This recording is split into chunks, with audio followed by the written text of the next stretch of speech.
What up, what up, what up? All right, guys, today, so we're going to do a little history lesson on Bitcoin, all right?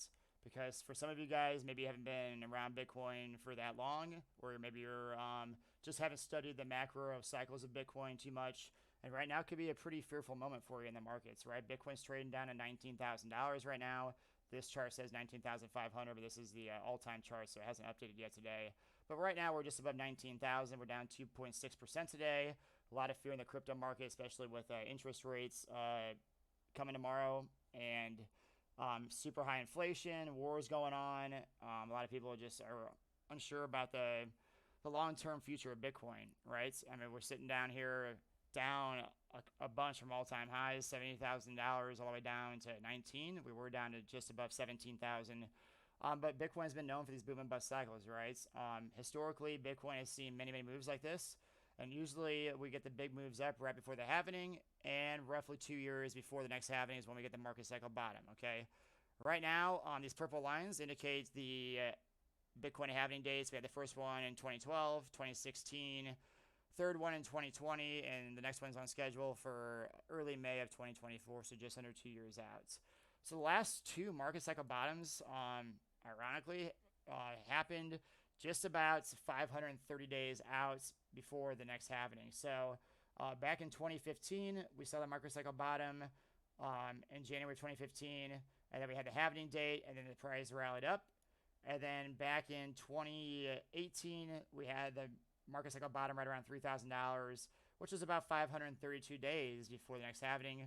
Right now, where we're at today, we're just about 580-ish days out for the next halving date. So we could be in this kind of phase where Bitcoin just chops sideways like it has historically. It gets a slow move up and then ultimately explodes.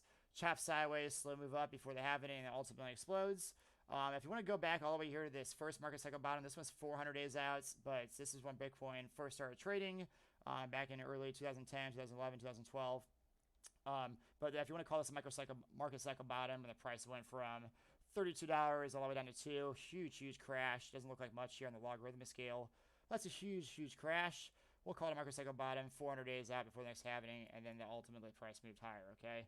So these are like the best times to buy, guys. Like it's the same thing repeated over and over again. And we get a crash down 400 to 500 days after the halving, and then you get ultimately a big massive move up post halving, and then after the market cycle bottom, moving into the halving as well. So if you just want to buy the halving date for safety reasons, supply gets cut in half.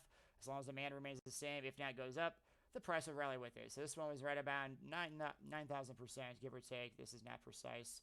We're just kind of doing a rough estimate. If we would have bought the halving date again back in 2016, price moved up all the way to about $20,000, roughly 3,000% return, give or take. And then the previous halving date was back in May of 2020, right during the pandemic. Perfect timing for it. We had price moving from 9,000 up to about 70,000, which was just over 600% return. So we're seeing diminishing returns here. Obviously, as the market cap gets larger, it's going to take more and more money to move the price up. So 9,000% return, just under 3,000, just under 600. This next return should be right around 300 to 400, I believe, when we get that halving dates. All right. So historically, where is Bitcoin at the halving in comparison to its previous all-time highs? Okay. So if you look at its first market cycle, we had the price here being just under all-time highs. So the all-time high was at 32. At the halving dates, price was at 13. So we're about 60% under all-time highs. 60%. Keep that in mind. 60. And then this other market cycle top here at $1,200. And then at the halving dates, we're at about 600. So 46, we'll call it 50. So 60%, 50%. This next market cycle top, right around $20,000. At the halving dates, we were at about 9,000, so 50%. So we got some 60s and 50%. This one here, we were at just about $70,000 when we hit our last all-time highs. If we're down 50%, like we saw a couple times, 50% would put the price right around $3,500. Worst case scenario, down 60% maybe from all-time highs when we move to the halving, which the price would be right around $28,000.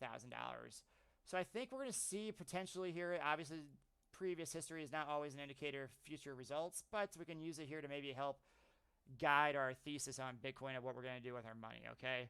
So I think we're near, if not already seeing the market cycle bottom. I think we're at it. If not, it's already hit it. We're going to see the price maybe trend up like we have in previous cycles, and then maybe get some moves down. But moving into the next market cycle, I can see the price being in between that $35,000 to $27,000 area, and then we always get that move up. I think we're going to see another 300 to 400% return after the halving dates. When we get that price, when we get the supply cut down in half, the price is going to move up. All right, it's the same thing that happened over here. Supply got cut in half, price moved up. Same thing over here. Supply got cut in half, a little move down, and then ultimately the explosion.